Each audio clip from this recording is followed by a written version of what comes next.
1 Samuel 23, living in desert hideouts. It was reported to David that the Philistines were raiding Keilah and looting the grain. David went in prayer to God. Should I go after these Philistines and teach them a lesson?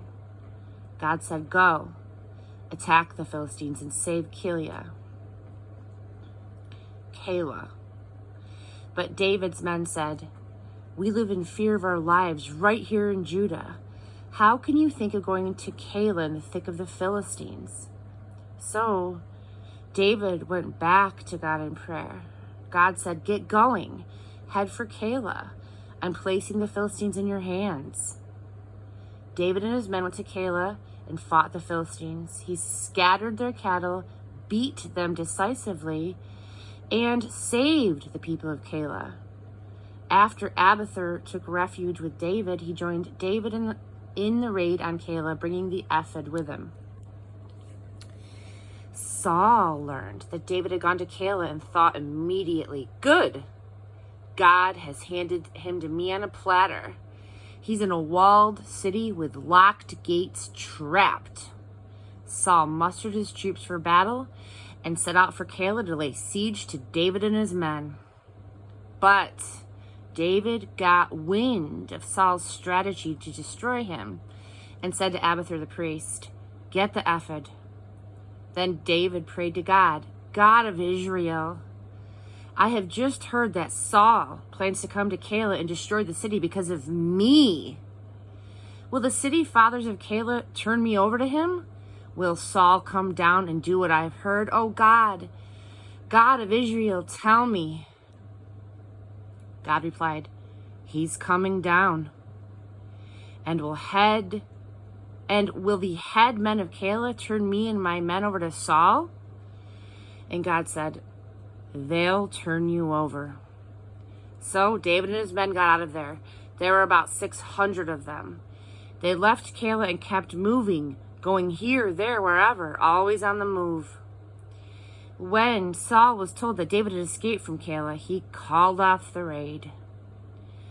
David continued to live in desert hideouts and the backcountry wilderness hills of Ziph. Saul was out looking for him day after day, but God never turned David over to him. David kept out of the way in the wilderness of Ziph, secluded at Horesh, since it was plain that Saul was determined to hunt him down. Jonathan, Saul's son, visited David at Horesh and encouraged him in God. He said, don't despair. My father Saul cannot lay a hand on you.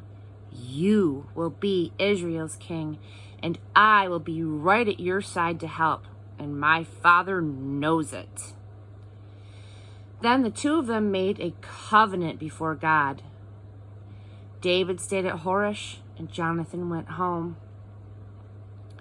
Some Ziphites went to Saul at Gibeah and said, did you know that David is hiding out near us in the caves and canyons of Horesh?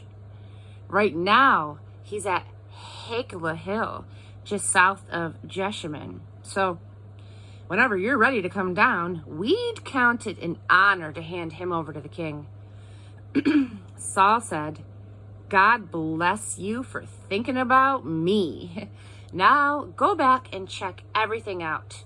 Learn his routines. Observe his movements, where he goes, who he's with. He's very shrewd, Scout out all of his hiding places. And then meet me at Nacon, and I'll go with you. If he is anywhere to be found in all the thousands of Judah, I will track him down.